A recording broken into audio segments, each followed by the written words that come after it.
Okay, I think we're going to go ahead and get started. So I just wanted to inform everyone right now, just to let you all know, we are recording this session, so it will be recorded and it has started. I want to welcome all of you to the University of Illinois Extension's Local Government Education webinar entitled Disaster Preparedness on One Hand, 5 Things Every Elected Official Should Know About Disaster Preparedness. My name is Russell Medley. I'm with the University of Illinois Extension Community and Economic Development team. This is a part of a series of programs developed by our local government education group devoted to local government's role in economic development.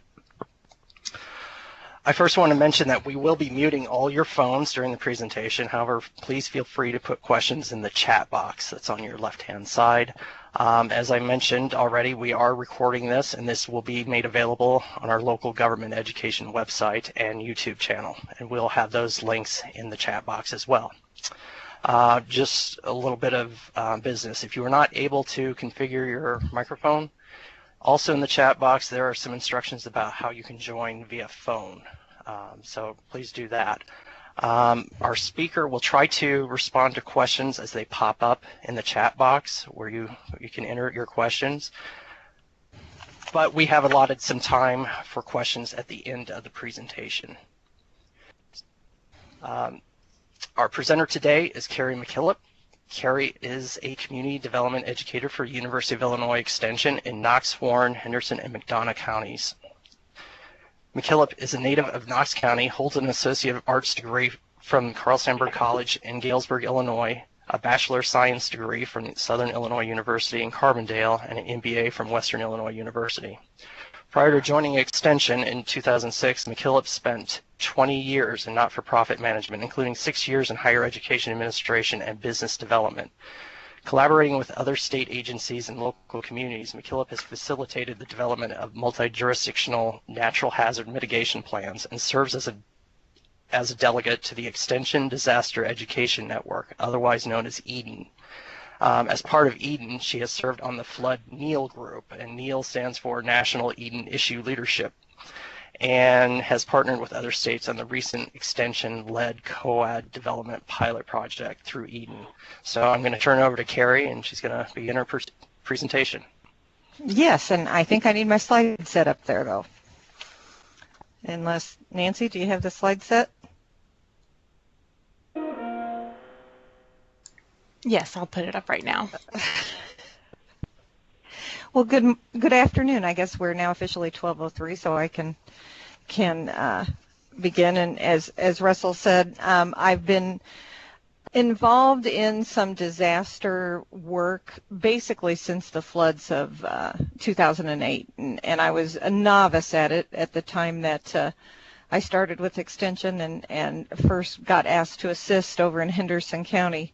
So I've been working on it ever since, and I still only know a tip of the iceberg. So what we've prepared today is basically some members of the EDEN Community Development Program Area Work Group discussed this topic and thought there are basically 5 key areas that all of us, and especially one of my colleagues in Washington State and I, looked at in terms of what local officials need to know going into their roles as a public official. And as Russell also mentioned, I am an EDEN delegate from Illinois, and EDEN actually was founded after the floods of 1993 by a lot of the Midwestern Mississippi River touching states, and what EDEN is it provides us a venue to collect best practices and education surrounding disaster preparedness, response, recovery, mitigation, and we also focus those programming efforts in our 4 key programming areas in Extension, which include agriculture, youth development, family life, and community development. And so that's where a bulk of this information is coming from. But I just did want to let you know that there is a larger body of work out there that we can refer to for many of your questions. And why is this so important? And I put some slides up here to show you the effects of a tornado in central Illinois. Many of you may remember the 2004 tornado that hit the Parsons manufacturing plant in Roanoke, Illinois, which is just north of the Peoria area, and Parsons Manufacturing is a supplier to Caterpillar. And as you can see, prior to July 13th, 2004, Parsons had a fabulous brand new facility in the middle of the cornfield, and that shows you after. The bottom picture shows you what that facility looked like on July 13th, 2004. The important thing here are twofold. First, you can see the devastation of an F4 tornado on a facility, but secondly, there were no fatalities, and this happened during full shift in the middle of a workday. This is important more because it shows the impact of preparedness on life and injury. This owner of this manufacturing facility had attended a preparedness workshop and was totally prepared. He had trained members of each one of his shifts to be storm spotters. He had built tornado safe locker rooms so that they were specifically designed to be tornado shelters. So the storm spotters had the ability to clear the plant floors and get all workers into those tornado shelters, and because of that there were no injuries. And the reason I show this is to show the importance of preparedness. Sometimes that's not always available for everyone to do in terms of a local official, but it is very important for you to think about what preparedness can do and the types of impact that it can have on your communities. So the 5 key points we're going to cover today are here on this slide, and you will be able to download this presentation just for reference. The first is to know your jurisdictional plans, roles, and responsibilities.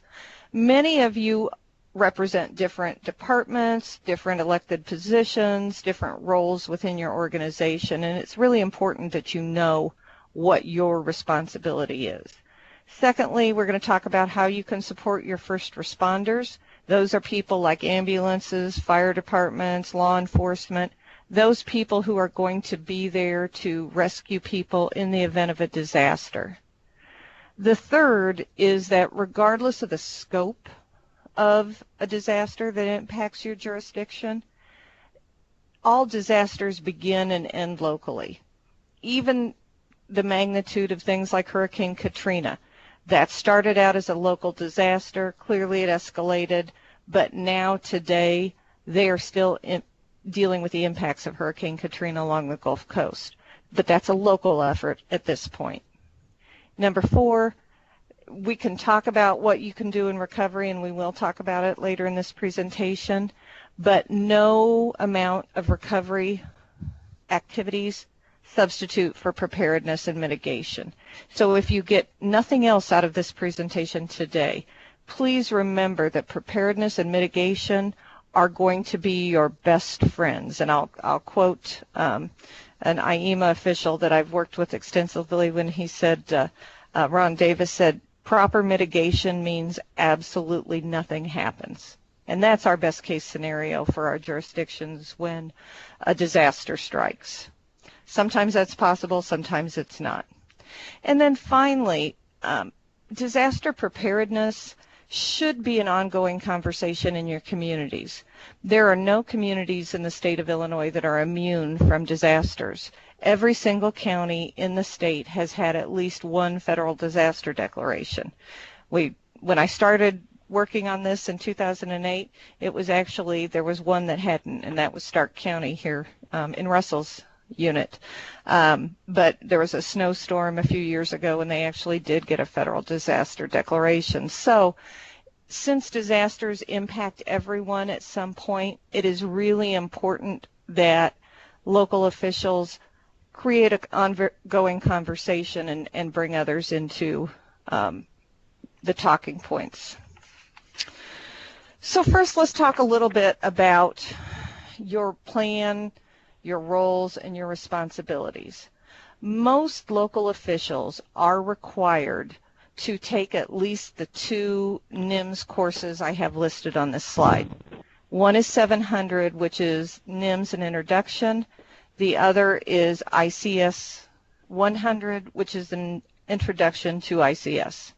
Like every other discipline, disaster management also has its own unique brand of alphabet soup. NIMS means National Incident Management System. ICS is Incident Command Structure.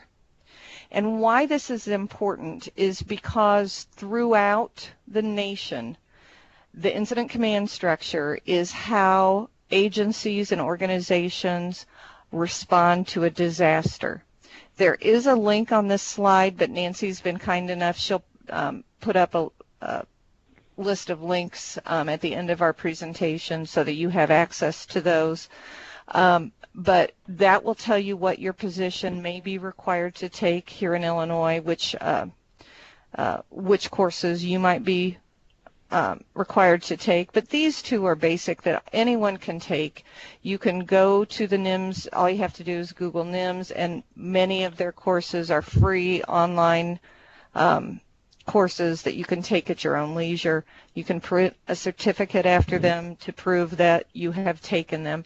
But they really do provide a big picture view for local officials and volunteers as to how a disaster response will transpire.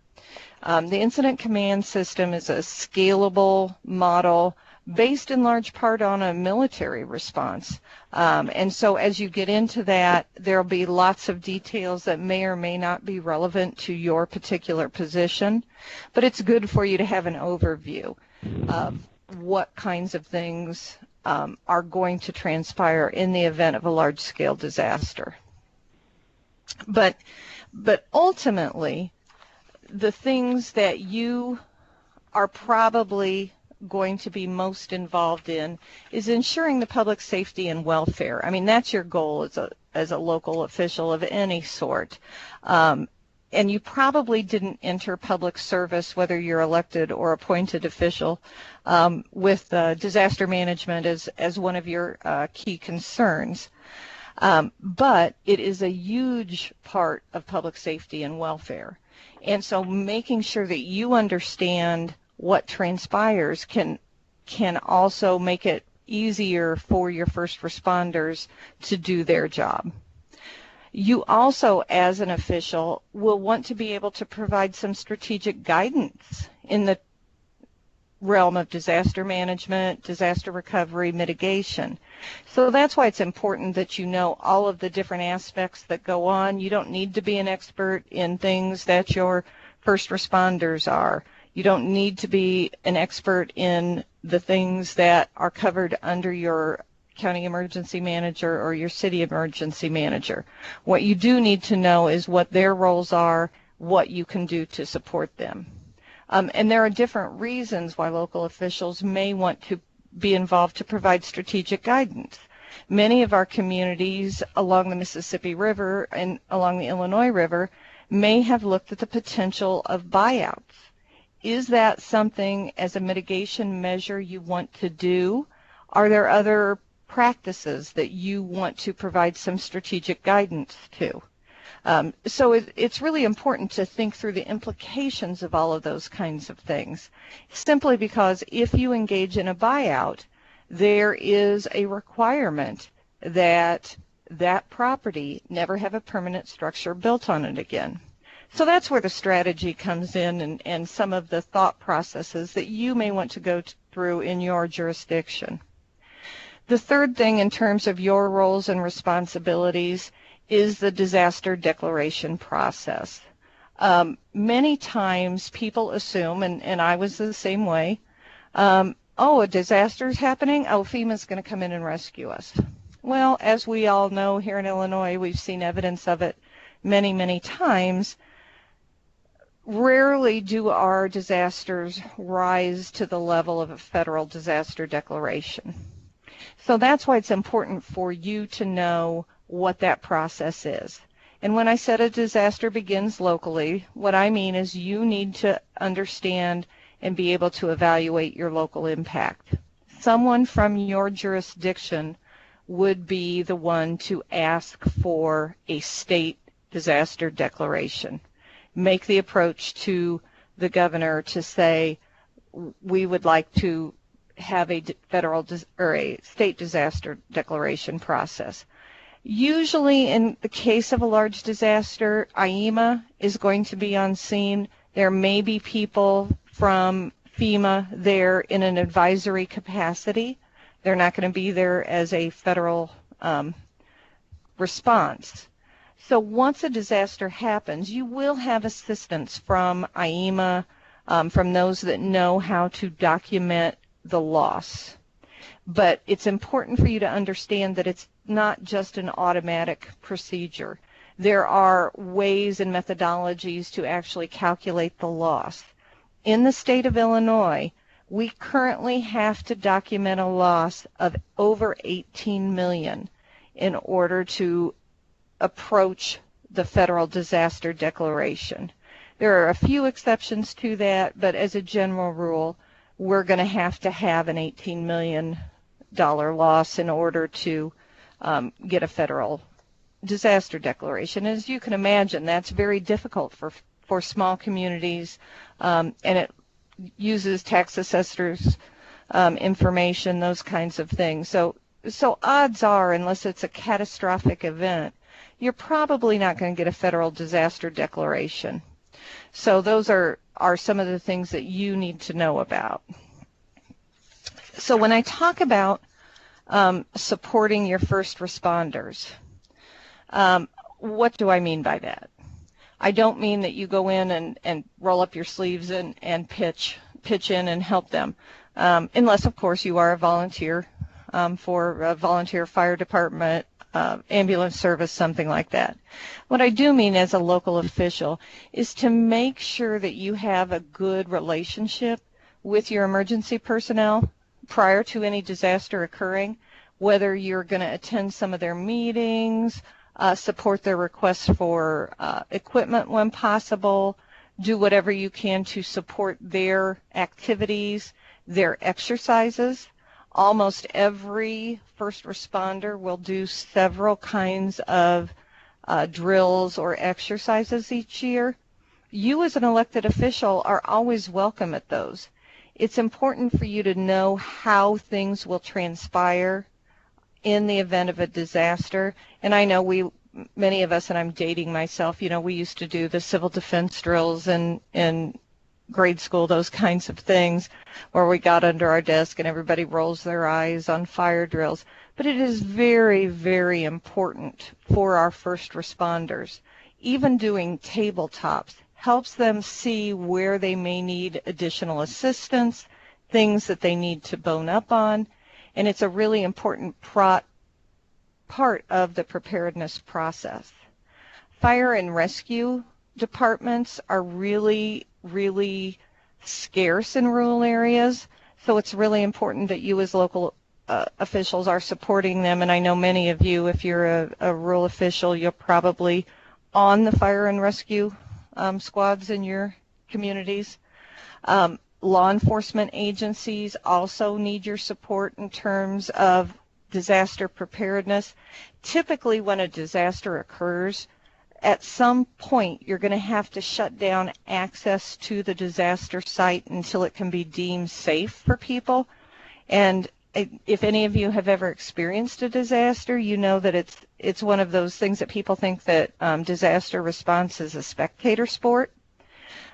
So if nothing else, you could actually help staff the barricades at the time of a disaster to ensure that people remain safe and that those who are dealing with the disaster don't have to worry about people coming in, getting hurt, going through people's personal possessions in the case of a tornado, those kind of things. So there are lots of things that transpire at the time of a disaster response that you could be of some assistance, even if you're not a first responder.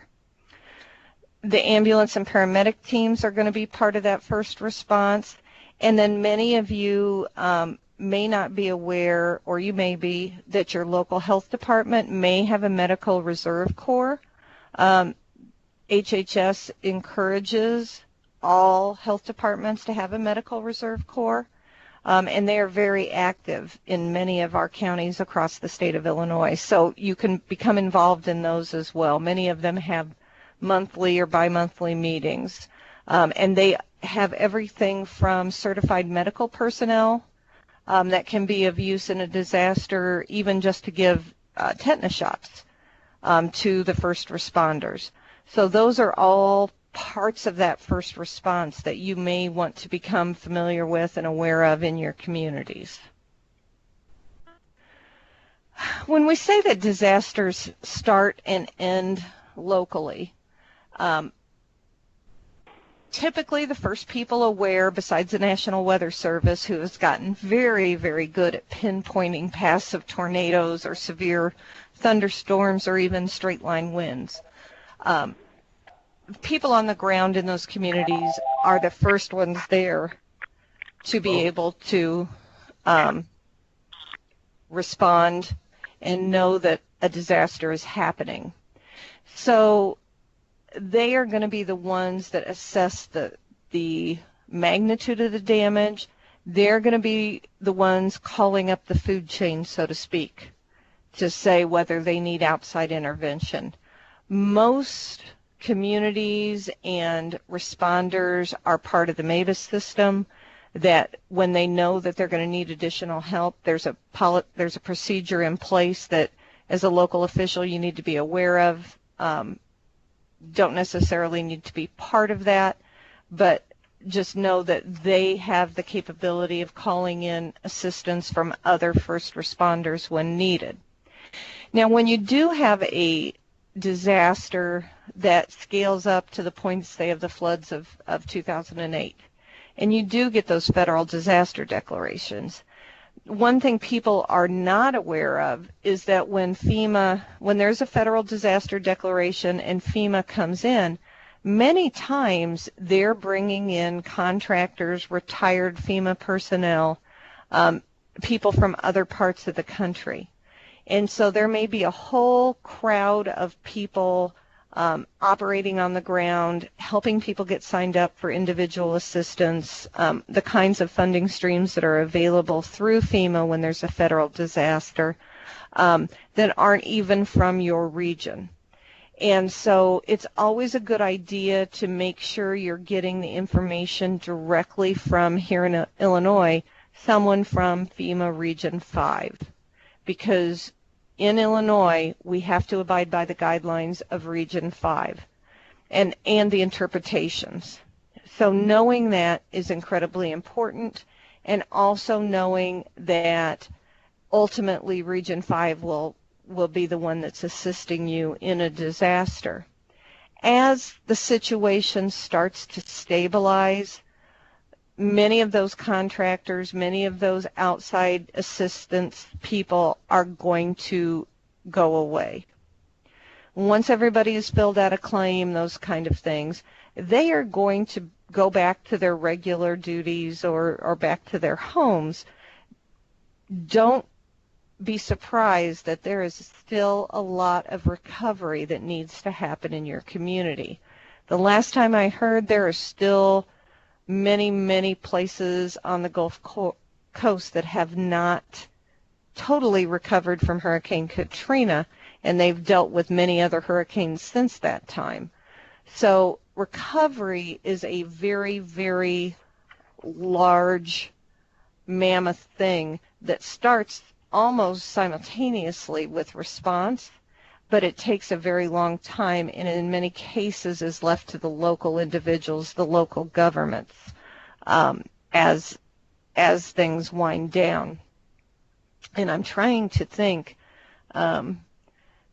even the floods of 2008, if I remember correctly, most of the Ike funding, that was some HUD dollars that went into recovery, some of that was still just being finally expended up to about a year ago. So even smaller disasters take a long time to make sure that you've got all your I's dotted and T's crossed. As that process goes on, it's really important for you as a local official to be available to your emergency manager, who is going to have about 20 balls in the air at any given point in time, and understand that they are going to need assistance, meetings, strategy planning, all of those kinds of things. And ultimately, you as a local official and those who are in governance in communities and counties need to help them define what the new normal is. One of the things that you'll see in a disaster is everybody wants things back the way they were. It is a very, very rare disaster that you're ever going to get things back the way they were. What you can do is help stabilize a new normal. And hopefully, as a disaster recovery occurs, you're keeping in mind some of those mitigation measures as things are being rebuilt, as things are sort of being planned for future endeavors. But there's rarely a disaster that you're going to have things exactly the way they were in the past. And that's important to keep in mind, because if your goal is to get things the way they were in the past, you're going to be constantly frustrated at the end of a disaster cycle. Okay.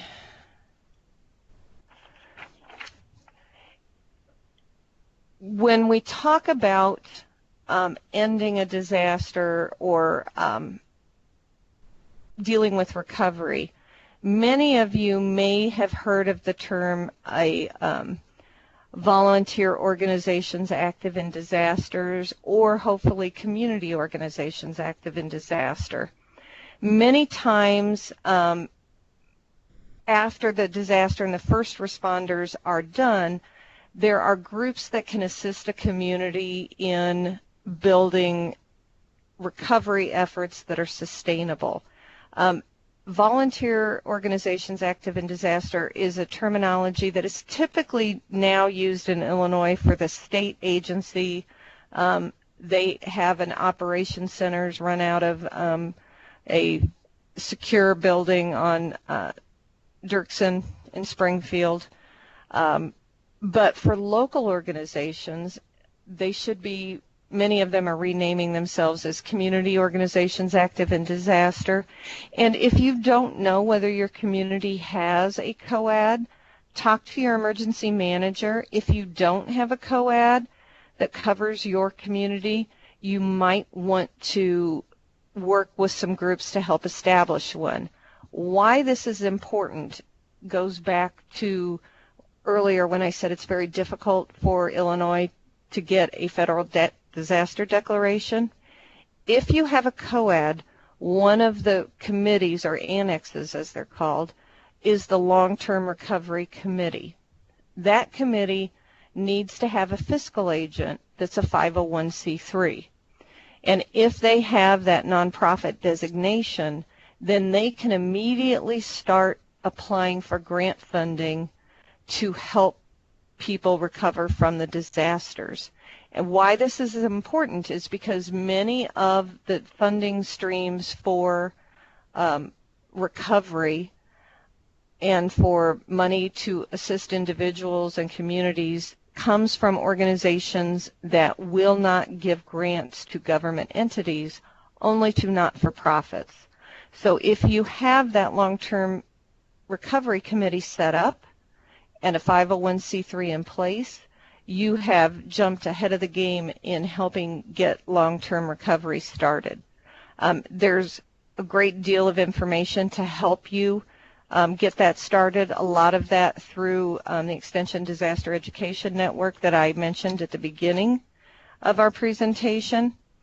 But, or you could contact Extension, or you'll have my contact information and I can get you some information on that. But it is crucially important to have those organizations in place prior to a disaster. Okay. The next point, no amount of recovery substitutes for preparedness and mitigation. As I've said, you cannot show up on the date of a disaster and have any clue as to what is going to happen. So as you notice, the first bullet points there are plan, plan, plan, and practice, practice, practice. Each jurisdiction should have a hazard mitigation plan. I think almost every county in Illinois, I know of a couple exceptions, has a FEMA-funded hazard mitigation plan that's been approved. Those have to be updated every 5 years. Those are crucially important because if you have a mitigation project that you want to apply for grant funding to FEMA for, you have to have that project listed in your hazard mitigation plan. So that is a piece up front. Such things like buyouts, those kind of things, have to be listed in your mitigation plan. You also will have, and almost every community is going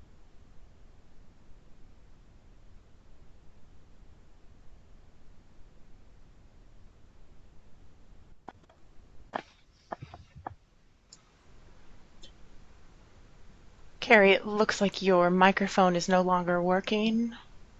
Oh, now it's working, but it's okay. I'm back. Great. I'm back. Sorry about that. The beauties of internet. So I apologize.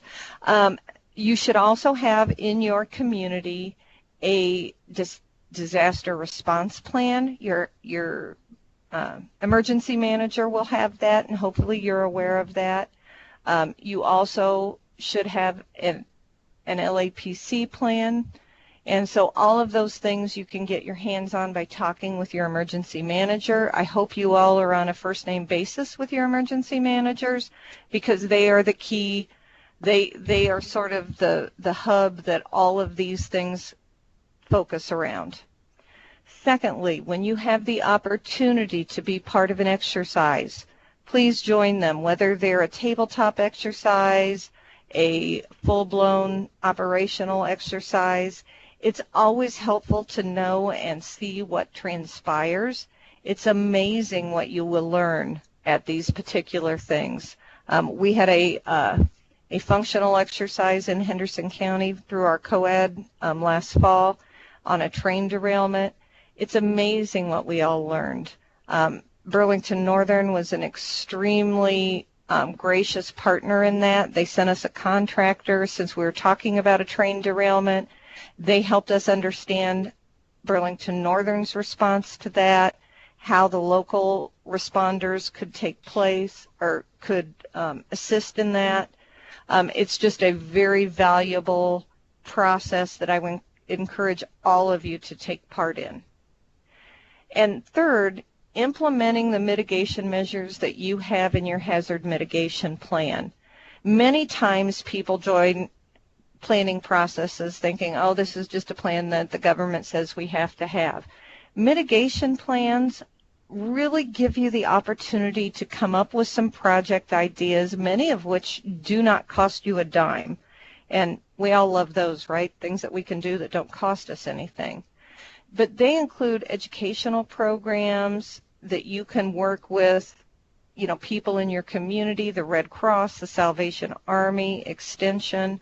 All of us are more than willing to work with our local communities and do programming on disaster preparedness. There are all types of different things that we can do to assist you. Structural mitigation activities include things like hardening rooms for tornado shelters, elevation projects for floodplains, buyouts. Those types of things are considered structural mitigation. And then policies and procedures. All of you that are in a floodplain probably are in compliance with NFIP. I think there are a few counties in the state that do not participate in NFIP. Once again, alphabet soup, I apologize. The National Flood Insurance Program.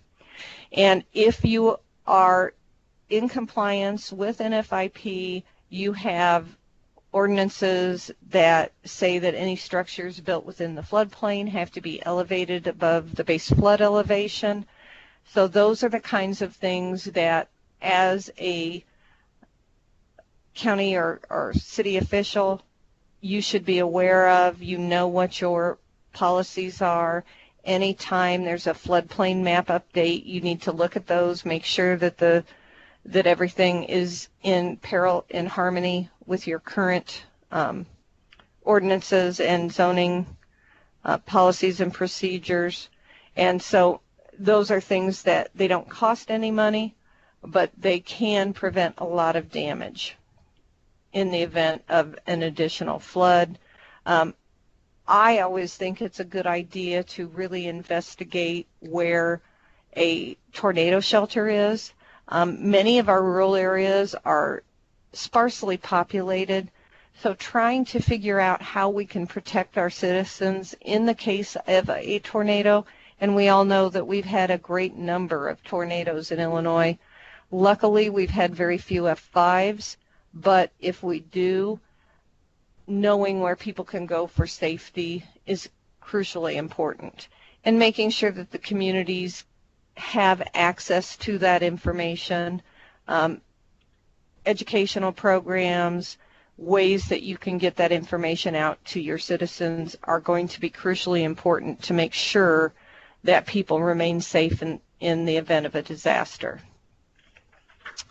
Then finally, create an ongoing conversation. I pardon the typo. I clearly think faster than I type.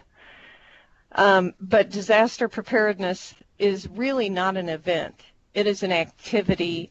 Many of you, if you've taken any courses on disaster preparedness, understand that the disaster process is a cycle.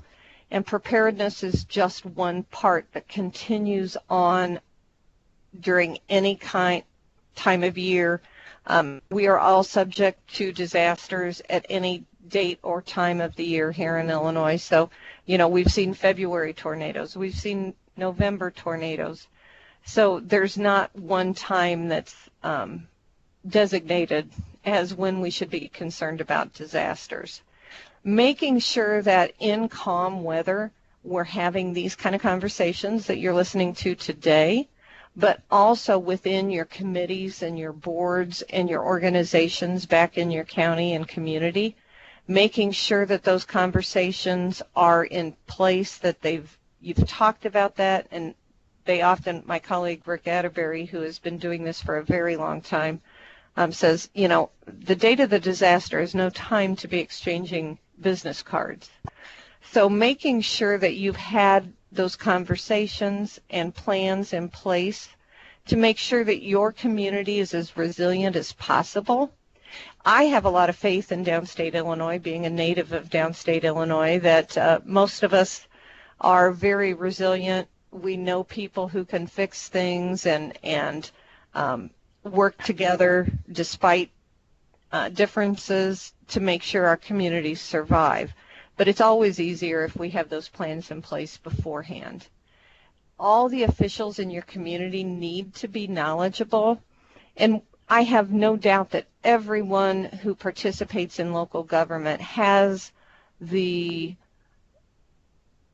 best intentions when it comes to disaster response and preparedness. But there are ins and outs of it that you need to be educated on. For example, when you're looking at disaster recovery and response, there's a cost scale that FEMA allows for certain activities, how much you can pay for X, how much you can pay an hour for an end loader, how much you can pay an hour for a water pump, all of those things. And it's crucially important, especially if you get a federal disaster declaration, because FEMA will only pay the amount listed on their allowable expense bill. So it's really important that all of your officials are knowledgeable. It's also very important to have a public information officer identified. One of the things that we've all seen and probably been appalled by is the media will come up and stick a microphone under in somebody's face and ask a question that probably shouldn't be answered in that context. So making sure that you have a public information officer, know who that is, refer the media to them, or only say what the public information officer has prepared for you to say. Many times, if there are people missing, you really want to make sure that you are not saying anything that could cause harm to someone's feelings, letting something out that doesn't need to be public information at a particular time. The other thing that you can do in terms of creating an ongoing conversation is making sure that you're talking to your local businesses, not-for-profits, citizens, and make sure that everyone is individually prepared. Most of us in this realm, we talk about preparedness on a community level, but how many of you have an emergency plan or a home kit? Do you have shelter-in-place materials, which means if there's a chemical spill, if you're next to a highway or a river or a rail line, sheltering in place is one way to keep yourself safe from chemical spills. There's all kinds of ins and outs. Your local businesses need to have a disaster preparedness plan. Many of those kits and tools are out there online. We with Extension have a program called Ready Business that almost any of our CED educators can offer in your communities if you have a business community that would like to become prepared for disasters. And there are many resources out there and available. So I would encourage all of you to make sure that you not only have a disaster plan for your community and the businesses, but also for people in their homes. And now they're saying that people in their homes should have a kit with supplies to last up to 72 hours because it could take that long to get rescued should something catastrophic happen. Here are some resources that we put together that you might want to check out in terms of what your roles are, what resources are out there and available. Nancy has those over in the chat box. And so I would encourage you to investigate. Hopefully there's been some information provided today that you may want a little more detail on. 45 minutes really isn't a lot to try to cover anything that could happen. Most importantly is also to know what disasters your community is at risk for. When I was preparing this presentation with a colleague from Washington State, they have a lot of information on wildfires and forest fires.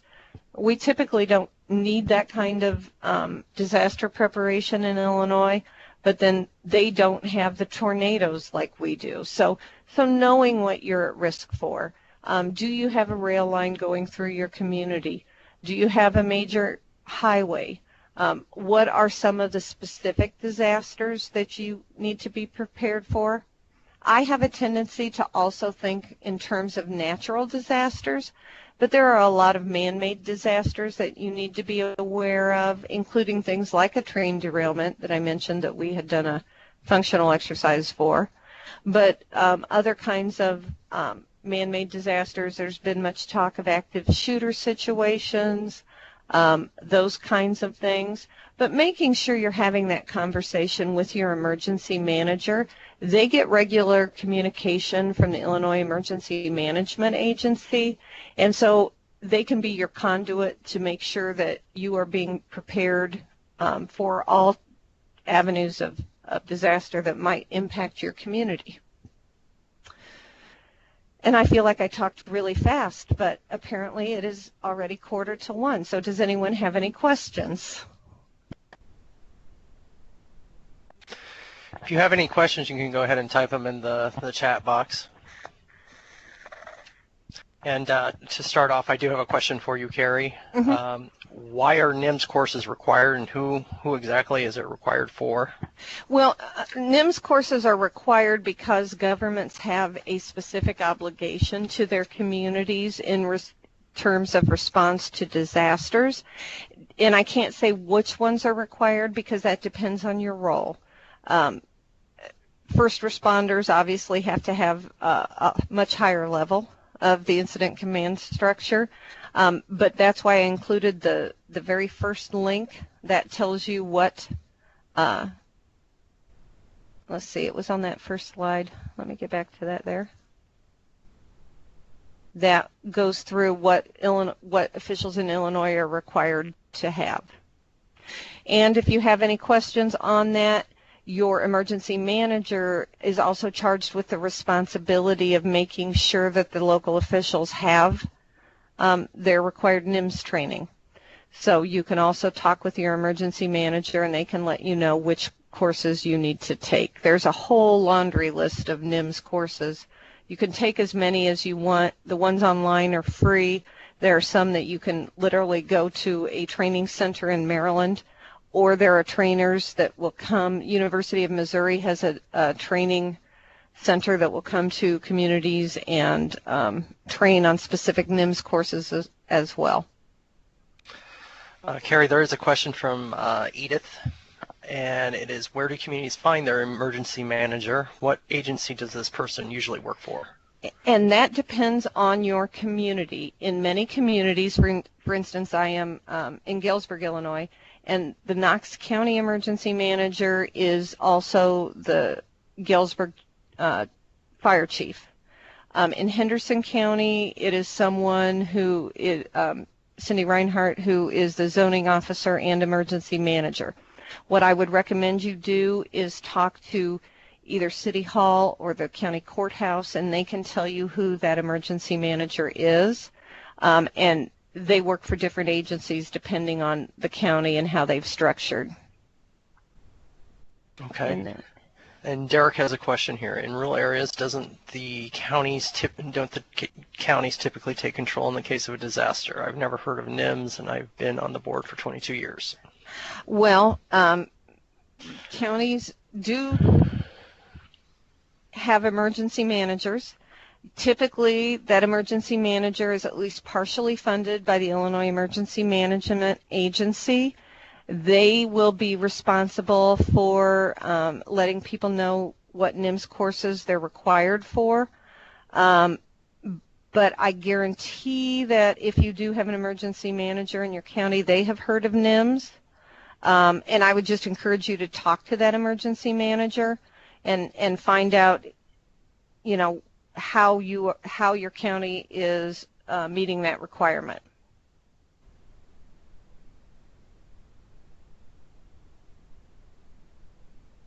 Okay, Carrie, you alluded to a couple times to a tabletop exercise. Can you describe what a tabletop exercise actually is? Sure. A tabletop exercise, and I've been involved in a couple of them, but a tabletop exercise basically presents a scenario, some sort of disaster scenario. You have all your response agencies, city officials, those kind of things, sitting around a table, and you literally talk through what is going to happen as this disaster unfolds. For instance, and I'll use this as my most recent example, in Henderson County, we did a tabletop exercise of a tornado hitting the Henderson County Fair. And we sort of chose that because that almost happened a couple of years ago. But so we walk through, okay, it's 5 o'clock in the afternoon, we've got stalls with animals, we have people arriving for the demolition derby, and a tornado comes up through town. And we've talked about what would happen every hour as that disaster response occurred. And what we did do is we were able to talk through some misconceptions. In the event of a severe disaster like that, many of us in rural areas are used to saying, oh, well, we'll just come get the animals, that kind of stuff. What people don't understand is in a severe disaster, typically law enforcement is going to shut down access to that site to prevent further damage from people getting injured, those kind of things. If you have animals that are injured, they can be dangerous when they're in pain, that kind of thing. So you have to shut down a site. We actually have an agriculture annex in the Henderson County COED, and they've identified a veterinary that they could call on in the event of a disaster. So we sort of walk through those things is, okay, who's going to set up the barricades? Where will those be? How do the state police access in? How do the Henderson County Sheriff's Department respond? Then the emergency manager goes through, okay, if we have this many people homeless, the emergency manager would say, I will need to activate the emergency shelter annex. So then they're going to call the Red Cross. They're the co-ed chair will call the Red Cross to have them set up an emergency shelter. We need to get the volunteer and donation annexes activated so that individuals can make donations and have a site away from the actual disaster.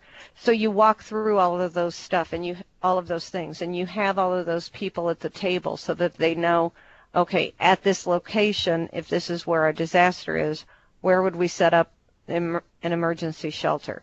Where would we set up a volunteer reception center? How would we collect donations?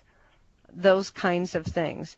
And then the law enforcement response would be, okay, we have this many injuries. What departments are we going to have to call in? Are we going to have to call in our colleagues across the boundaries of our jurisdiction, those kind of things? So that's a very long-winded answer to what a tabletop exercise is. But it's something you can do sitting around and not have to get out in the field and actually act out a disaster.